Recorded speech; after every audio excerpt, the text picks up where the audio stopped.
once you're there, when it makes sense for you not to be able to do these things, then of course. But right Yeah. now, I'm able to be of service to other people, so Yeah. why not when they're of service to me? Yeah. Dude, that's a beautiful thing. I want to know, where does that faith come from? That perspective that everything in life is always going to come back to you.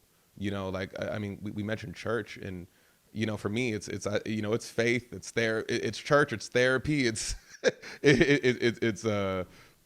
personal development. It's I got a trifecta, I got a quadrilateral damn near of just pillars I gotta hit for me to like wake up every day with a lot of gratitude. I want to dive Right. into like your mindset of what keeps you going and keeps you wanting more out of yourself and the world that you're creating in this industry.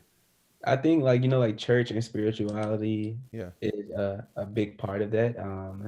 I grew up in Christianity and believing in Jesus Christ and things like that, Yeah.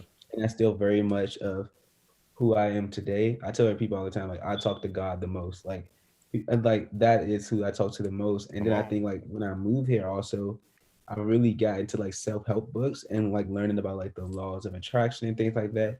And when I learned about like that and how that applies to the universe, and when I like saw that firsthand be a true thing, it changed my perspective and outlook on like appreciation for other people and competition and like you said comparison in the beginning, Mm-hmm. and just like ego, like trying to decipher what is ego and what isn't ego. And like when Ooh. you're walking into every relationship like that, Yeah.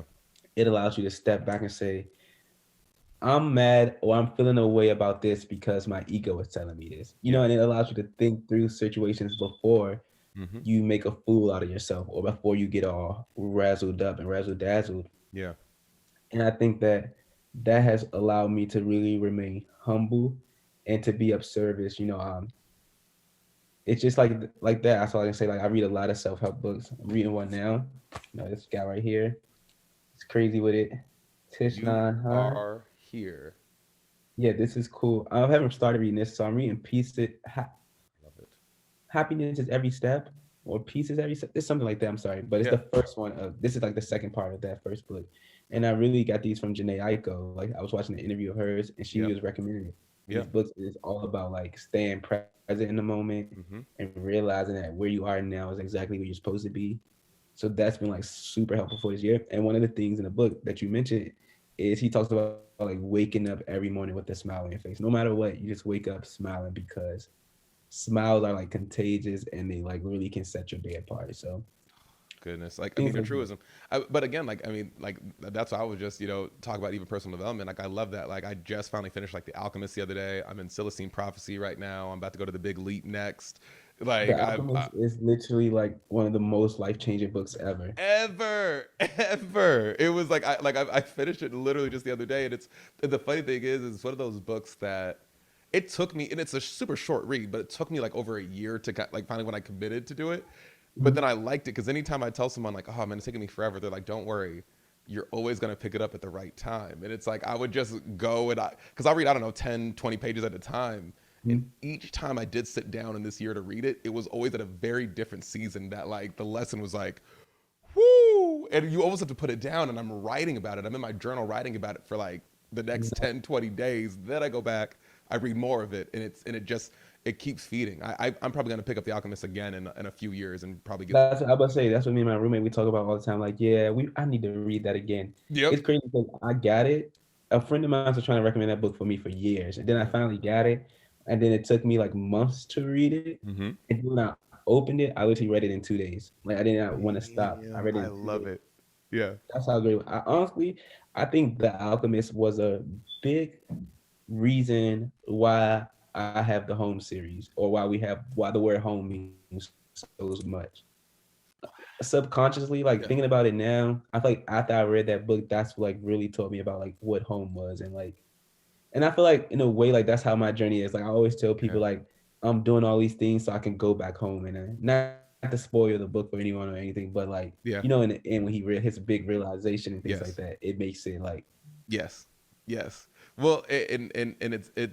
Wow. I just well because and a large theme of my journey through, I think especially through the pandemic, and I do want to get into that process and maybe your outlook on life, especially as an artist, was pre-COVID versus your perspective of life during, and maybe if hopefully we can say that this time is is soon to be after COVID, Right. because I love hearing what inspired home, especially in relation to The Alchemist, because a large theme of my work last year, when I kind of felt like I was losing my way a little bit, when, Mhm. everything that I thought I knew as an artist, I was like, yeah, man, I'm throwing parties and they were becoming super successful. And I was like, man, it's working, it's working, it's working. And the world shuts down. And it's like everything that I did to make money and to be at the status I am stopped.